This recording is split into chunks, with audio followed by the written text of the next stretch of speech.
Muito bem, nesse espaço do Economia e Desenvolvimento, estamos aqui recebendo o Antônio Carlos Nazi, consultor empresarial, um camarada que viaja muito, muita experiência, né?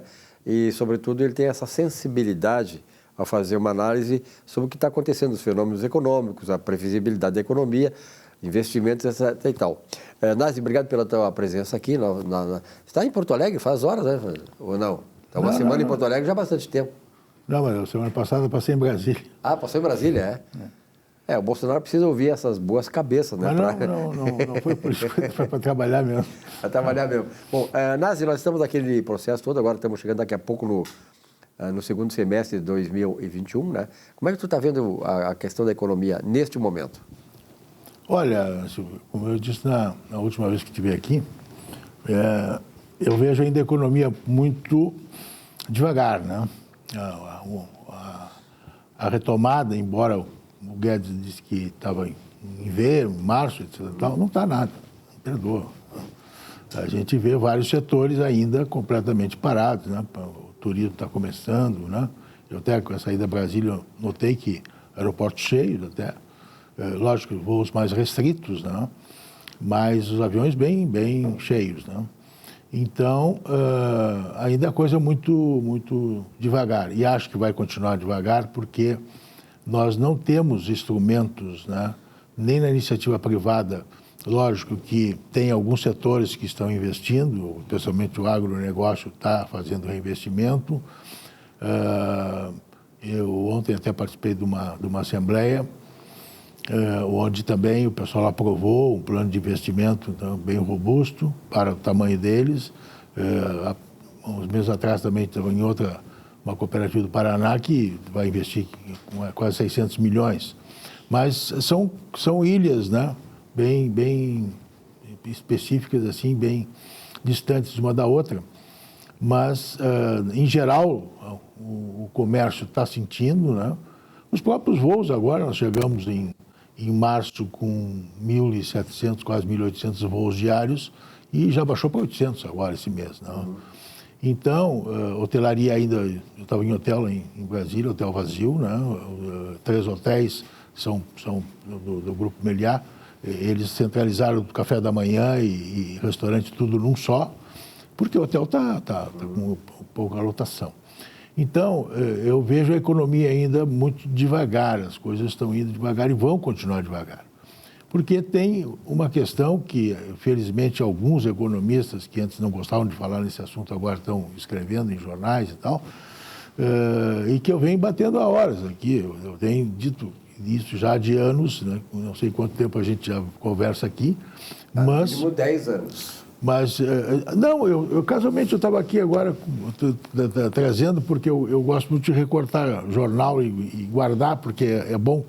Especialmente quando os economistas fazem aquelas previsões, assim, que esse ano vai acontecer, como dizem, vai crescer 3% ao ano. Tomara que aconteça, acho que não vai acontecer nada. Mas aí você vê uma estatística da Bolsa de Valores, que agora onde chegou a 120 mil pontos aqui. Mas, em compensação, se você olhar a rentabilidade em termos da Bolsa, não é? Nós só perdemos para a Turquia, nas principais bolsas mundiais. O nosso crescimento em dólar na Bolsa foi menos, foi perda de 4,8%. E em reais deu 0,88%, uma coisa assim, quase 0 a 0. Então, você vê o mercado de capitais, né, ele está passando por essa dificuldade também, embora esteja aí com 120 mil pontos. Mas a rentabilidade, ela foi negativa em 2020, né? E 0 a 0 foi em reais, mas em dólar foi negativo. Então, eu gosto de recortar os jornais, e aqui eu tenho um artigo do Mansueto Almeida, que foi, até poucos meses atrás, o secretário do Tesouro do governo Bolsonaro, e é uma pessoa conhecida, eu conheço ele pessoalmente, e o Mansueto escreveu em 2010, aqui, 28 de 10 de 2010, superávit primário, descanse em paz. Não? Porque desde lá, e eu tenho aqui o artigo de 2005, né? Quando 1999 começou a se tomar o déficit, né, o superávit primário como um instrumento de política fiscal e monetária, né, nós tivemos vários superávites, né, mas alguns maquiados. Né? No governo, por exemplo, aqui em 2010, no governo do PT, né, maquiaram, fizeram aquele programa sabe, acelerado do crescimento, o PAC. O PAC. Aquilo ali foi uma manipulação de 32 bilhões que eles tiraram da conta do déficit primário e gastaram, né, como se não houvesse o gasto de 32 bilhões. No mesmo ano, fizeram uma maquiagem no aumento de capital da Petrobras também. Né, o famoso vendeu o direito de exploração do petróleo para a Petrobras por 74 bilhões, se não me falha a memória, e depois o governo capitalizou a Petrobras em 42 bilhões e ficou com o resto, para resolver o problema do déficit primário. Quer dizer, maquiagens contábeis, né, que aliás é a tal o secretário aquele famoso do Tesouro do PT, né, nosso conhecido aqui, não vou falar o nome, que criou a contabilidade, né, como é que ele estabeleceu? A contabilidade criativa. Né? Era a forma de manipular os valores do orçamento. Uma fraude, total uma fraude. Né? Fraude. É. Que deu no que deu, né? É. Foi o que condenou a doutora Dilma. Bom, então, vejam, nós, no 2020, estava programado um déficit primário de 137 bilhões. Com a pandemia foi para 648 bilhões, quase 650 bilhões. Tudo bem, está explicado pela pandemia. Mas esse ano o orçamento, ele prevê 238 bilhões. E com isso a nossa dívida interna, eu volto a insistir, já está hoje em 5 trilhões e 500 bilhões. E eu me recordo bem, né, que quando foi feita a privatização, eu não me recordo se eu já comentei isso aqui, tem um caderno do BNDES que na época, nós participamos vários ali, né, em vários grupos. Várias privatizações, né? Copesul, Ações Piratininha, Cosip São Paulo e outros. E ali se previa que o governo com a privatização ia arrecadar 96 bilhões. A dívida interna era 70 bilhões. Ia sobrar 26 bilhões para investimento no segundo mandato do doutor Fernando Henrique Cardoso.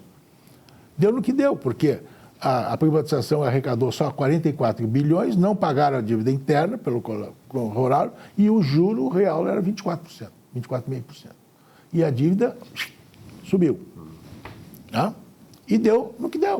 Ou seja, o Fernando Henrique entregou para o seu Lula lá com seus 200 bilhões de dívida interna, o Lula terminou o mandato, foi para quase um bilhão, e 1 trilhão, aliás. E a Dilma terminou com 2 trilhões e 800 bilhões.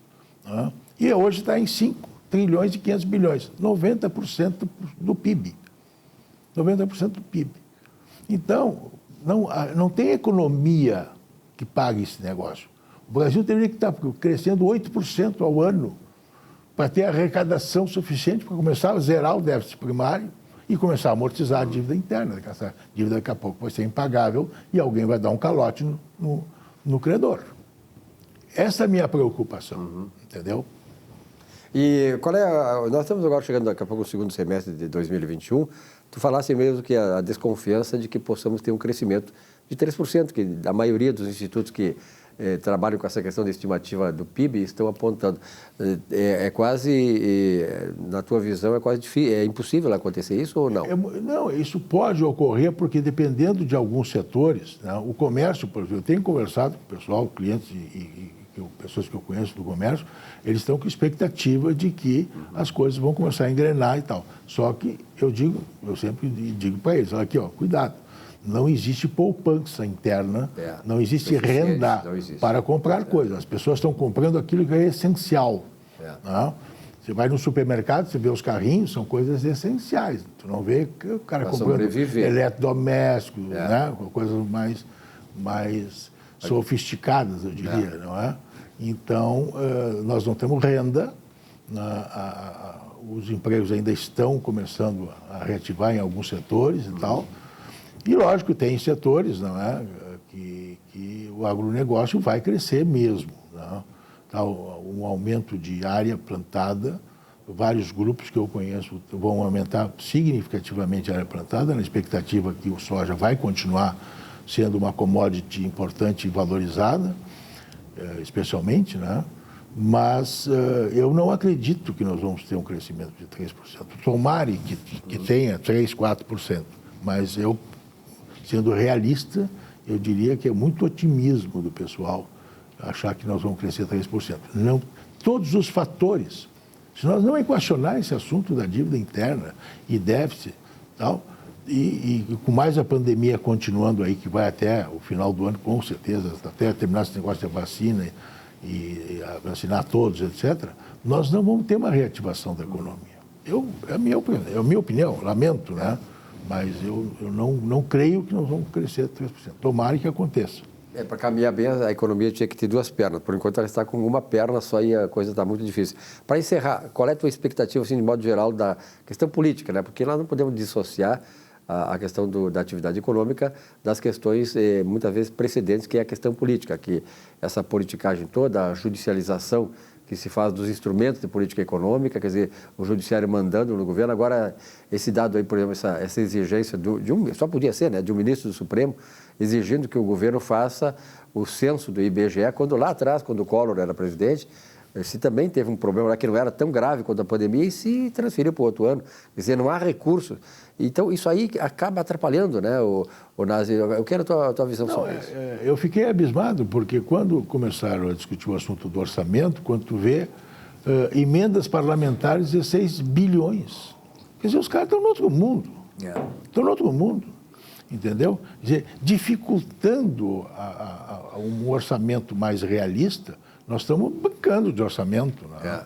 E essa história de estourar o teto e tal, então corta outras despesas, o governo tem obrigado a cortar outras despesas que são, esse caso do IBGE é um caso, tiraram verbas da saúde, não é? Então, nós estamos atrelados a um Congresso absolutamente fora da casinha, eles não estão imaginando... Vassalo do Judiciário. Né? O Judiciário se metendo não tem que se meter, não é? Eu fico admirado do que o Judiciário levou todo esse tempo para descobrir que o Moro estava fazendo uma coisa ilegal, sem independência, sem ética, etc. Tal, né? Então, por que não meter o dedo lá no seu Moro, lá no início da Lava Jato? Não é? Então, nós estamos com uma CPI aí que eu acho que é muito mais para dificultar a reeleição do Bolsonaro. É um circo, né? É um circo que se colocou, né? E, quer dizer, depois que tem o Renan Calheiros como relator, eu fico assim um pouco abismado, né? Parece que eu não estou no Brasil. Mas, em todo caso, essa é a nossa realidade brasileira, né? Eu vejo a situação política muito difícil. Veja, nós estamos falando de reforma administrativa e reforma tributária há 20 anos. Quer dizer, o seu Fernando Henrique, com maioria no Congresso, não conseguiu fazer. O seu Lula, com maioria no Congresso, não conseguiu fazer. Bolsonaro, com dificuldade, teve que se entregar para o Centrão para poder tentar fazer alguma coisa e não vai sair. Não vai sair. Reforma política não sai. País, né? Reforma administrativa vai sair alguma coisinha, mas não vai tocar naquilo que interessa mesmo. E a reforma tributária, já estão dizendo que vai ser ela feita de forma picada. Quer dizer, nós estamos brincando de país, né? É verdade. Estamos brincando de país. Lamentavelmente, o telespectador, o Nazi só vem aqui para dizer desgraça. Não, a realidade brasileira, lamentavelmente, é essa. É uma coisa, é o sonho que a gente país passando fome. País, né? E nós estamos brincando de decisões, né? Tanto do Congresso, do Judiciário, e o próprio Executivo também tem as suas falhas e tal, todos têm as falhas e têm as suas coisas boas. Porém, nós não estamos conversando, os três poderes não estão conversando, pelo contrário, estão se degladiando. Tem os que não querem conversa, né? Sabe que aqueles que não querem conversa. Ontem o Guedes trocou grande parte da equipe. O Valderi Rodrigues saiu, o outro que é lá do orçamento também saiu. Estão trocando as peças e tal coisa. A maioria, que eu tenho alguns amigos que trabalham no governo, especialmente lá no Tesouro e na CGU, dizem o seguinte: olha, o pessoal não aguenta. Entendeu? Porque não tem diálogo com o Congresso. Não tem maneira de convencer os caras que tenham que fazer derrubar o sistema não é fácil, né? Esse é o grande problema. O Brasil, enquanto o Brasil não conseguir derrubar a corrupção, o sistema todo montado em torno disso para roubar o país, não estão nem aí preocupados. Acho que o Judiciário está preocupado. Essa comissão de parlamentar de inquérito é politicagem, é circo, justamente para derrubar um governo que quer acabar com isso e transformar o Brasil numa grande nação, que foi a promessa do presidente, que, aliás, recebeu o nosso voto exatamente por isso, para botar o Brasil nos eixos, uma grande nação que tenha tudo para dar certo enquanto outros, e não dá, e outros países que tinham tudo para dar errado e acabam dando certo. Nazi, um recado final, assim, um minutinho, não? Não, eu só espero que eu esteja errado nas minhas projeções, mas vamos deixar chegar em dezembro, né? Aí nós vamos ver quem é que tem razão, né, na história. Nazi, obrigado pela tua presença. Mas eu ainda acredito que o Brasil tem chance. Com certeza. Um abraço, obrigado, Nazi. Até a próxima. Um rápido intervalo, já voltamos aqui com o nosso Economia e Desenvolvimento. Até já.